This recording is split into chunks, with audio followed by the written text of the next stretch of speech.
Claire Redfield is one of the most beloved characters in Resident Evil. She's introduced in Resident Evil 2, riding into Raccoon City on a motorcycle in the middle of the night because her brother has stopped contacting her, Chris Redfield. She's not a police officer, she's not a soldier, nobody has sent her there, and as far as she knows, Chris could simply be away on another mission. Yet, Claire decides the best way to find out what happened is to travel directly to the city where he works and start looking for him herself. That already tells you quite a lot about her as a character. Claire is independent, stubborn, and probably far more confident in her own abilities than the average person should be. She knows how to use a weapon, she can look after herself, and she is willing to travel alone when she believes somebody she cares about may be in trouble. She's also slightly reckless, because even before Claire properly enters Raccoon City, there are signs everywhere that something has gone seriously wrong. The roads are empty, the petrol station is abandoned, and the first person she finds is being attacked by something that clearly is not human anymore. Claire could turn around at almost any point, but she keeps going. At the beginning of Resident Evil 2, Claire's only real objective is finding Chris. But that objective slowly becomes less important once she meets Sherry Birkin, and I think this is where Claire becomes far more interesting than someone who is simply brave and good with a gun. Claire enters the city looking for her older brother, but by the end of the game she has effectively become an older sister to somebody else. Compared with Leon, Claire has very little reason to stay in Raccoon City. Leon is arriving for his first day as a police officer. Even though the police department has collapsed, he still feels some responsibility towards the people trapped inside the city. Helping them is connected to the job he believes he is supposed to be doing. Claire, on the other hand, has no badge and no official duty to anybody.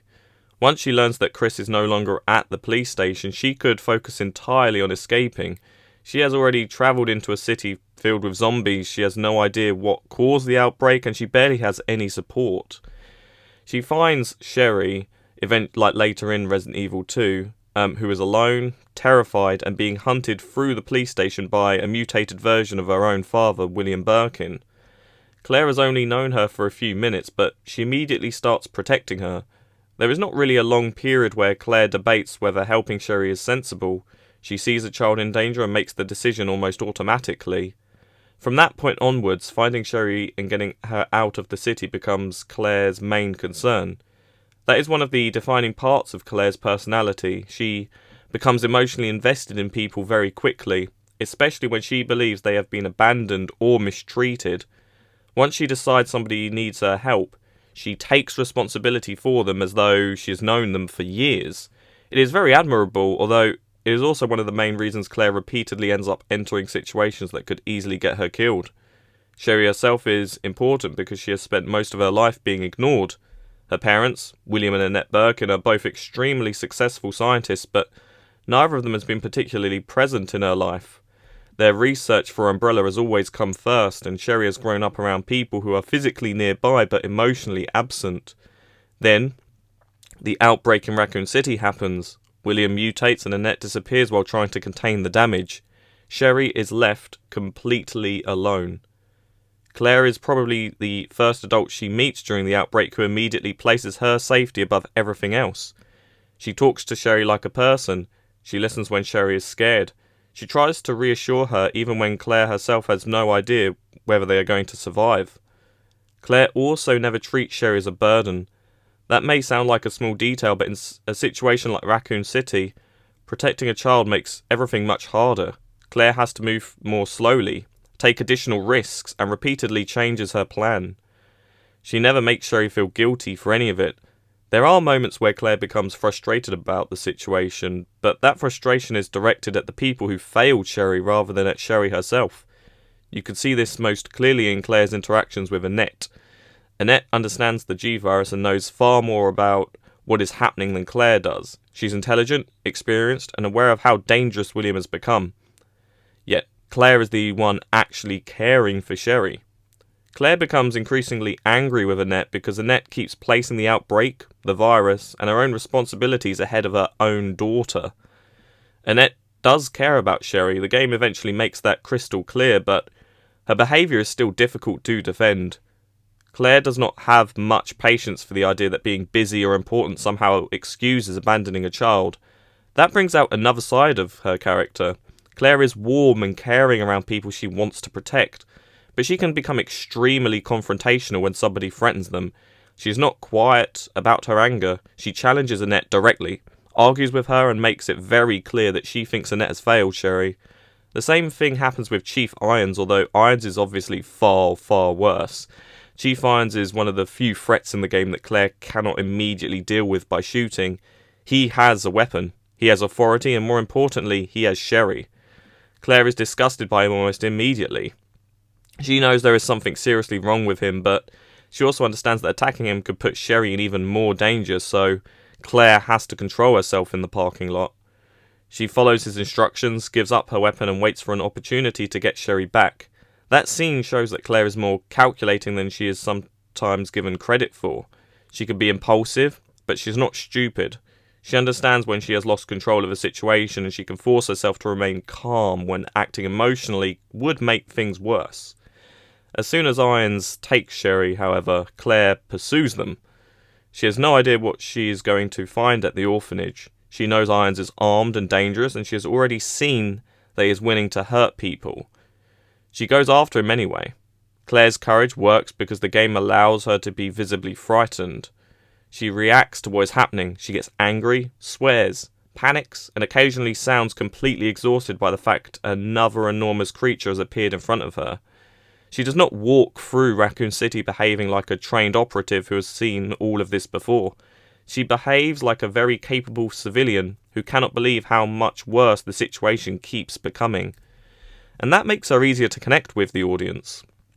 Claire can defeat zombies and survive encounters with William Birkin, but she still reacts like a human being. She does not become emotionally numb just because the gameplay requires her to kill dozens and dozens of monsters. In fact, Claire's emotional reactions are a large part of why her campaign works. Leon's story becomes connected to Ada, Umbrella, and the attempt to recover the G-Virus. Claire's story remains much more personal. She's trying to keep one frightened child alive. The game still has giant monsters, secret labs, and an evil pharmaceutical company. But Claire always brings the story back to Sherry. When Sherry becomes infected, Claire does not suddenly understand the science behind the virus. She does not know how the treatment works or whether it will even be effective. She only knows that Sherry is dying and that somebody needs to find a cure. So, she bravely enters Nest and searches relentlessly for it herself. By this point, Claire has fought through the police station, the orphanage, and the sewers. She has encountered crazy monsters and William several times, and has seen what the virus can do and the danger it poses. She still enters Umbrella's underground lab, because leaving Sherry behind is not an option she is willing to consider. This is where Claire's main strength and her main weakness starts to overlap. Claire cares very deeply, but once she becomes attached to someone, she starts treating their survival as her personal responsibility. She does not seem capable of stepping back and deciding that the situation is too dangerous now. From Claire's perspective, the danger almost stops mattering once another person is relying on her, and that makes her incredibly dependable, but it does reinforce the earlier notion that it makes her reckless. She follows Irons alone, enters Nest with limited information, and repeatedly confronts William even though she has no realistic reason to believe she can even defeat him. Most people in Raccoon City are trying to survive until they can escape. Claire is trying to escape while also carrying this responsibility of keeping Sherry alive, and Claire chooses that responsibility. Nobody forces it onto her. There is also something fitting about the fact that Claire spends the game searching for Chris. Chris is her older brother. He taught her how to defend herself, helped her become capable, and presumably spent most of their life looking out for her according to the law. Claire arrives in Raccoon City expecting to find him. Instead, she ends up using everything she learned from Chris to protect Sherry. She cannot find her older brother, but she gradually becomes the kind of older sibling Sherry has never had. I do not think Claire consciously enters the city looking to replace Chris or create a new family. It simply happens because of how she responds to Sherry and her caring nature as a character. Sherry trusts Claire because Claire keeps showing up. She promises to return and she does. She says she will find the treatment and she does. She tells Sherry they are going to escape, and then she keeps fighting and fighting until they have a way out. Sherry has spent much of her life around adults whose words do not always match their actions, but Claire is consistent. Even when Claire is frightened or unsure, Sherry knows she's not going to be abandoned again. Claire does not dramatically change during Resident Evil 2. She is already brave when she enters the city. She already cares deeply about other people, and she is already willing to take risks for someone she loves. Raccoon City gives those qualities somewhere to go. At first, everything Claire does is motivated by finding Chris. She travels to the city because she is worried about him and refuses to remain somewhere safe while he may be in danger. By the end, that same determination is expanded beyond her own family. She is willing to risk her life for Sherry, a child she met only hours earlier. And this also helps explain where Claire goes after Resident Evil 2. She does not become a government agent like Leon or continue fighting bioweapons as a soldier like Chris. Claire eventually becomes involved with TerraSave, an organisation that supports victims of bioterrorism. That career fits her far better in the story, and Claire can fight when she needs to, but fighting monsters is never the part of her character that matters the most. She is interested in the people left behind after those monsters have destroyed their homes and families. Resident Evil 2 shows the beginning of that path. Claire sees what Umbrella has done to Raccoon City, but she also sees the smaller human consequences through Sherry. Sherry is not responsible for the G-Virus. She did not choose who her parents were, and she has no control over their decisions. She is simply a child trapped in the middle of a disaster created by adults. Claire refuses to allow her to become another casualty, and that is what separates Claire from a lot of other Resident Evil protagonists. She is capable enough to survive the horror, but her real purpose in the story is making sure somebody else survives it as well. She arrives in Raccoon City looking for her family. She leaves with Leon and Sherry, having effectively created a new one. Chris is still missing, Umbrella is still operating, most of the people in the city are dead, and Claire has only begun to understand the scale of what happened. Yet Sherry is alive because Claire decided that a stranger's life was worth risking her own, and that is who Claire Redfield is. She is independent, stubborn, and occasionally reckless. She can be incredibly gentle one moment and furious the next. She does not have Leon's badge, Chris's military experience, or Ada's understanding of what is really happening, but she keeps moving anyway. Claire's greatest quality is probably how quickly she makes other people feel safe and that they are no longer alone. For Sherry, that is more important than any weapon Claire carries or any monster she defeats. Claire enters the game as Chris Redfield's younger sister.